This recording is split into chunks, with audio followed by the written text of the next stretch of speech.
ಬಿಜೆಪಿಯಿಂದನೇ ಸ್ಪರ್ಧೆ ಮಾಡಬೇಕು ಅಂತ ಫಸ್ಟ್ ಪಟ್ಟು ಹಿಡಿದಂತ ನಾಯಕರ ಪಟ್ಟಿನ ನಿಂದೆ ಹೆಸರಿದ್ದು ಸತ್ಯ.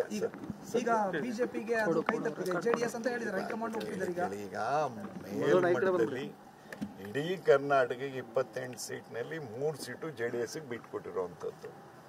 ಬಾಕಿ ಎಲ್ಲ JDSನವರು ನಮ್ಮ ಪಕ್ಷಕ್ಕೆ ಶಕ್ತಿ ತುಂಬುವಂಥ ಕೆಲಸಗಳನ್ನು ಮಾಡ್ತಾರಲ್ಲ, ಅದಕ್ಕೆ ಮೇಲ್ಮಟ್ಟದಲ್ಲಿ ಒಂದು ತೀರ್ಮಾನ ತಗೊಂಡಂಥ ಹಿರಿಯರು ಆವಾಗ ನಾವು ಒಪ್ಪಲೇಬೇಕಾಗ್ತದೆ. ನಮ್ಮ ದೇಶದ ಭವಿಷ್ಯದ ಬಗ್ಗೆನೂ ಯೋಚನೆ ಮಾಡಬೇಕಾಗ್ತದೆ.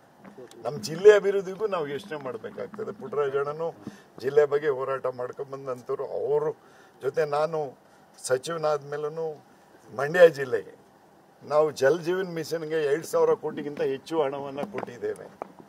ನಮ್ಮ ತಾಲೂಕು ಪುಟ್ಟರಾಜಣ್ಣ ಅಂತೂ ಬಳ್ದಾಕ್ಬಿಟ್ರು ಅವ್ರ ತಾಲೂಕಿಗೆ. ಯಾಕೆಂತ ಹೇಳಿದ್ರೆ ಅಲ್ಲ ಇರೋದು ನಾವು ತಾಲೂಕು, ಅವರು ನಮ್ಮ ತಾಲೂಕು ನಮ್ಗೆ ಭವಿಷ್ಯ ಕೊಟ್ಟಂಥವ್ರು.